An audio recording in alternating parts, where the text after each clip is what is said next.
Cowboys are a unique aspect of American history. In general, they were a sort of romantic hero in popular culture. However, black cowboys seldom received that sort of attention despite being just as assiduous and skilled. There were reportedly thousands of black cowboys, many of whom were formerly enslaved. One may presume that people of African descent were introduced to horsemanship because of their experience and exposure in America.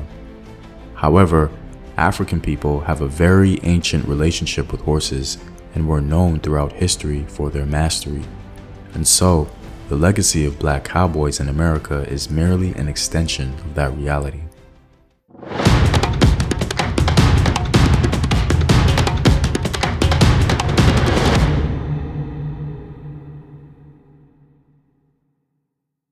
What up, African world? It's Team here, and welcome back to another video of African history, culture, and worldview. By supporting this channel on Patreon, you're helping in the creation of these videos and contributing to this content. The link to Patreon is in the description box below. Also, stay tuned with a word from my sponsors. Hello, my name is Howard Dorsey. I'm 54 years old. I'm here to talk about my experience with Herbal Results. I was getting sick, so I went to the doctor. They told me that my blood pressure was high, my cholesterol was borderline or high, so I was very sick. You know, sometimes I thought I was dying at some point. And I ordered a bottle of olive leaf extract. This is how the bottle comes in. And within the first probably week and a half, 2 weeks, I checked my blood pressure and it was back down to normal. It was like 120/80. My cholesterol went down to 125. You know, I definitely believe that olive leaf extract from Herbal Results saved my life. And that's real. I mean, I recommend it to everyone in my family, my friends, and we've seen a lot of results in that manner as well. Purchase now at herbalresults.net. To begin, though black cowboys likely learned their skills in America, Africans in general have an extensive history with horses. It's important to understand that this video is not claiming black cowboys learned their skills from Africa. It's simply saying that black cowboys continued a long tradition of African horsemanship and equestrian skill. In other words, the exceptional mastery of black horsemanship did not begin in America. So please keep this context in mind. So what is the origin of the black cowboy in America? Well, many enslaved men learned to handle horses and cattle in the South, and these skills became valuable to them after the Civil War. Many of the blacks who moved west after the Civil War had learned how to handle horses and cattle as slaves on southern plantations. They knew how to ride and break horses, as well as rope and brand cattle. Riding the trails and working on a ranch offered these men a chance to perhaps earn enough money to buy their own ranch or farm or start their own business. More ranches were established and the market for beef flourished. The cowboy's job was essentially to herd the cattle and transport them on long journeys where they would be transported by rail to slaughterhouses. Although black cowboys faced discrimination in the towns they passed, the lifestyle still offered a freer, more dignified life than a typical Afro-descended individual in America. One estimate states that around 5,000 to 9,000 black cowboys existed in the 19th century, while another source claims only around 1,200 existed in the West. The life of a cowboy was far from easy.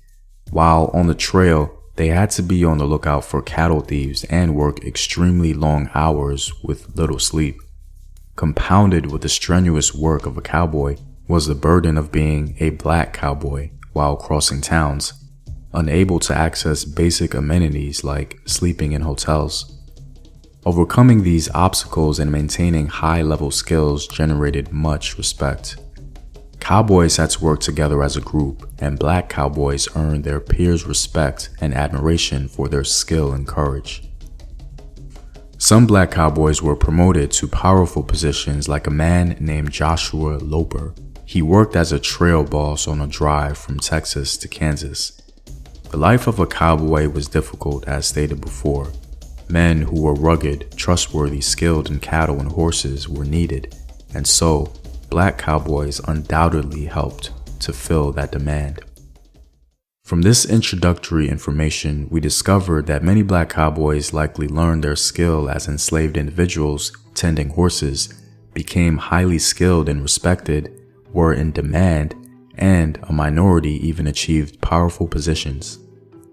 I find it interesting how the history of black cowboys mirrors the history on the African continent.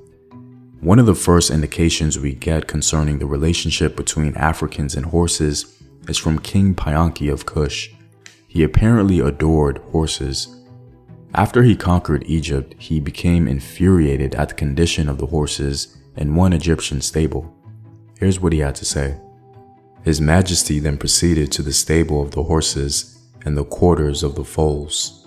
When he saw that they were starved, he said, "As I live, as Ray loves me, as my nose is rejuvenated with life, how much more painful it is in my heart that my horses have been starved than any other crime that you have committed at your discretion."